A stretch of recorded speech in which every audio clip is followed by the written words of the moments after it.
So I became a lawyer. I continued to work in the community.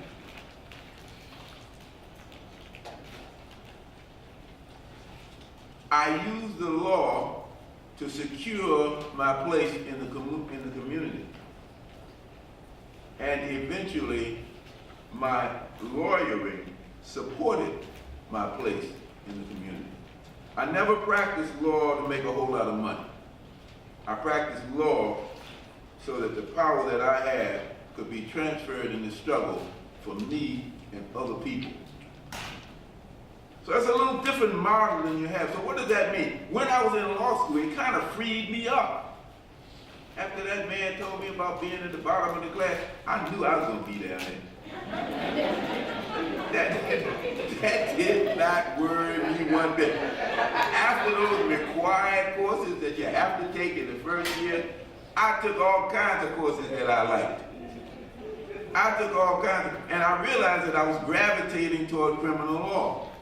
And one summer when I was in Newark, with the organization I was with, the Newark Community Union Project at that time, we went to court, municipal court, in support of somebody who had been arrested for something.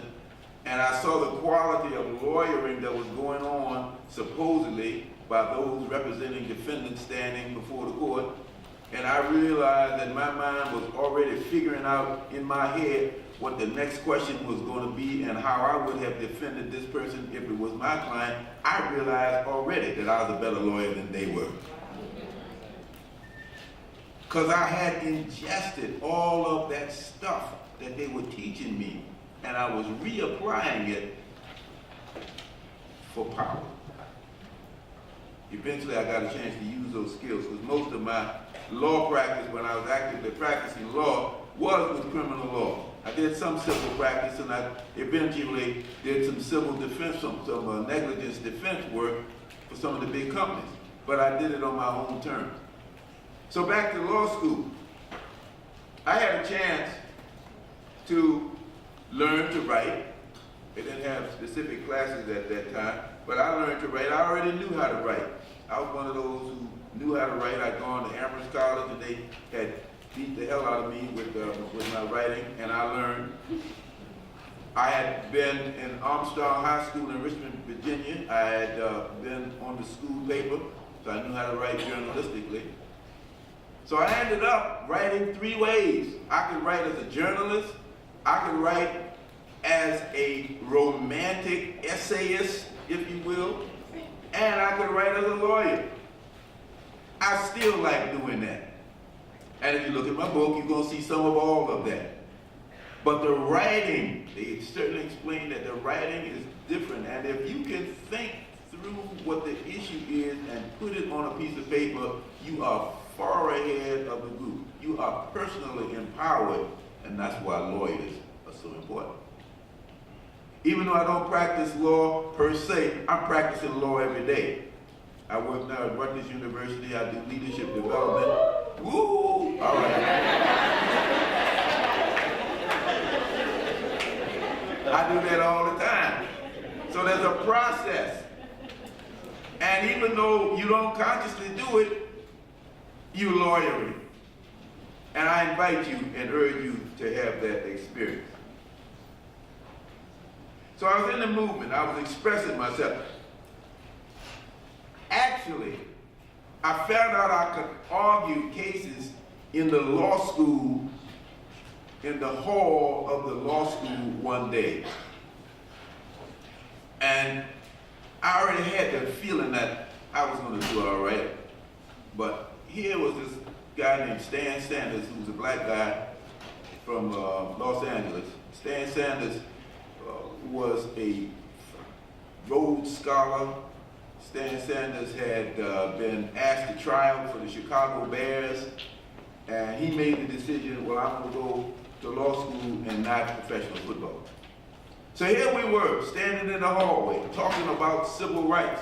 Me, I had just come from being in jail, being in prison, and my position was, I take no prisoners with respect to this kind of stuff. So when they said a man named Richmond Flowers, who was the Attorney General of Alabama, wanted to come to Yale to speak, and they had planned on having him there, I said, where was he when I was in jail?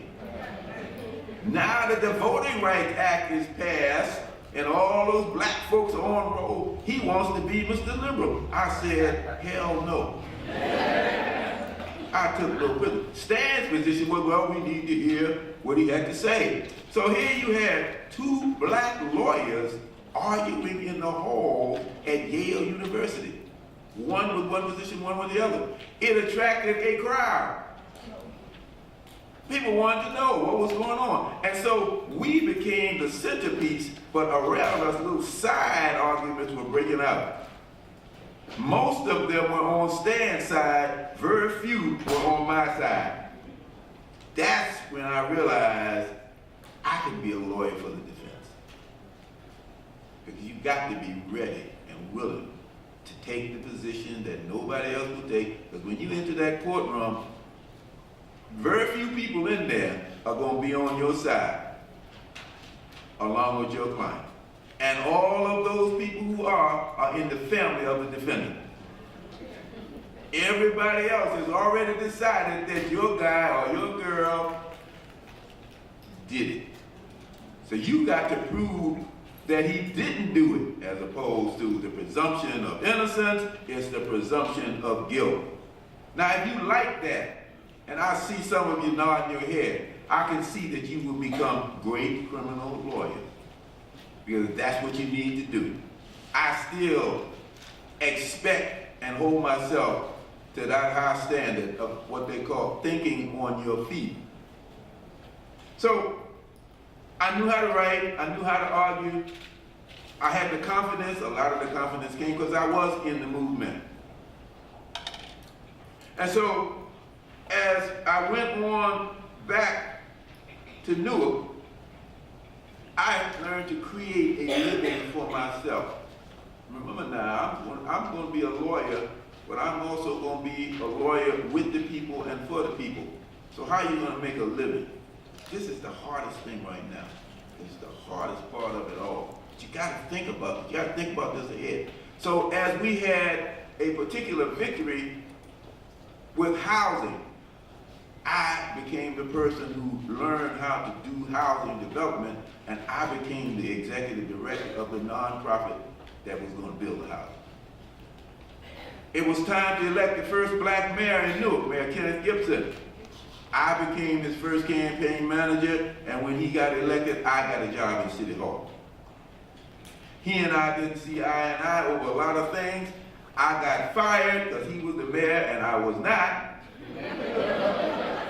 But it propelled me into a position where I'm still thinking about how I'm going to earn a living. I set up my own practice. Voila. Set up your own practice, y'all. Think about it. Think about it right now. Get together with some of your friends before you even get to law school. Once you get into law school, you're going to gravitate toward the people you like anyway, and try to find some folks who you can work with when you get out in your own firm in a given locality. We should not let all the big law firms and the corporations get all the good lawyers. Now, then, how are you going to pay for these loans? Well, you got me there. I did not have to pay. I did not have to pay for as many loans as you will, probably. So how are you going to do that, Junius Williams? Well, number one, try to go to a law school that doesn't cost that much. Rutgers is a good example. Try to go to a law school that doesn't cost that much relative to the other law schools. I know it's nice to have a big name and all that, and I got a lot of nerve talking about that, having gone to Yale and all of that. But I realized if I were choosing to go now, given my proclivities toward struggle, I would not have gone there. Now that I have to pay for it myself. This law school, one of the best in the country. My daughter went here, class of 2000 or 2001, I believe. NYU Law School. I heard somebody mention Derek Bell, Professor Derek Bell. One of her favorite professors, one of my good friends. There was a possibility at this school, and I want you to look at it with this in mind, that if you take certain public sector lawyer jobs, they will reduce the amount of indebtedness that you have. There are other schools like that. If you were thinking like me and you want to be independent, and you want to go about your life with that kind of unpredictability and that kind of improvisation that my life has been, think about NYU and other schools like that, where you can get that job in legal services to start yourself out and not have to pay off as much debt. But if you go into the big law firm, which I'm saying that's an option that you have and you should have, if you go to the big law firm, then they're going to hit you with the big debt and the big payments every month. You're going to be paying off money just like you're paying off my mortgage on my house. And it should not be like that. It should not be like that. So think about some alternatives. Lastly, if you decide to go into a large firm, take the money. Be good and happy with it, but be frugal with your expenditures. Try to promote an extra amount of dollar that you can put in that loan so that you don't have to pay it off for as long as it is initially prescribed. Pay off that loan.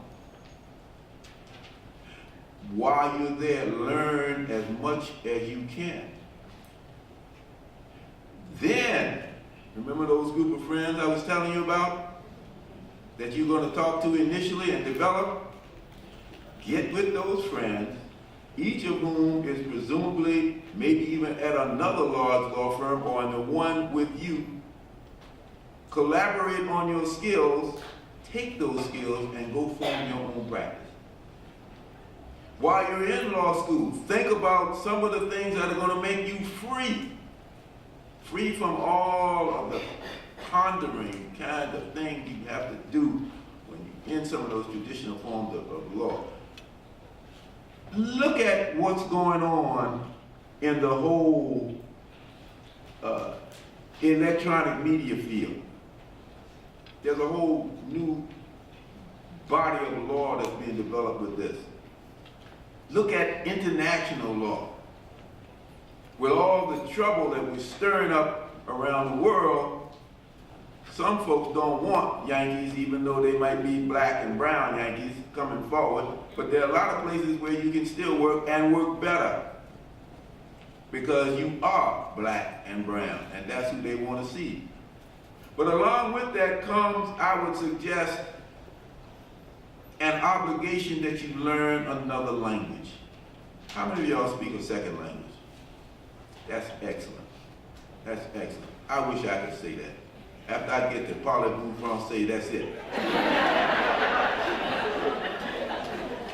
I got another son who is excellent in French, and he's studying Arabic. He's studying Arabic because he wants to work in North Africa. Hello, that's what you need to be doing. Even now, in your senior year, how many of you all are seniors? Juniors? Sophomores? Go learn another language. Go learn another language. So that when you do go into the big firm, you have an extra advantage because they need people of color to go these places where they can go. Where they can go. I'm telling you like it is. But always, even when you do that, you got to save some time to do some things pro bono. See, if I wasn't, as I am, kind of bogged down with some of the duties I have with my classes and my administrative duties at Rutgers, the place I would be right now is in North Dakota. I would be in North Dakota. I would be at Standing Rock. I would be with the Native Americans. They got more Native Americans from more nations within the Native American community out there now than has ever been assembled, certainly in this time. And they fighting that pipeline that's coming through, or probably has by now come through their burial ground, and coming in a manner that's going to intersect with the Missouri River, which is the source of their life for water. You can do that. There will be a standing rock for you to do. There will be many more right here in this country and elsewhere.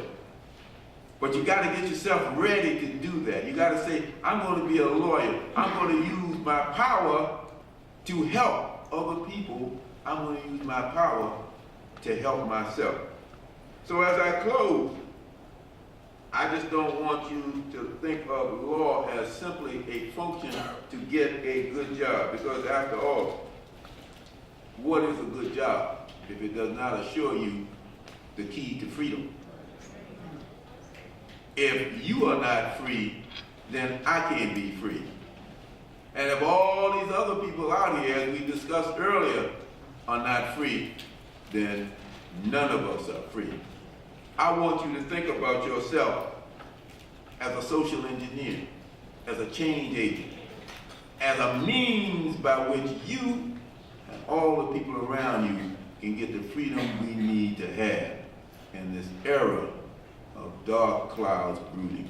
Thank you very much.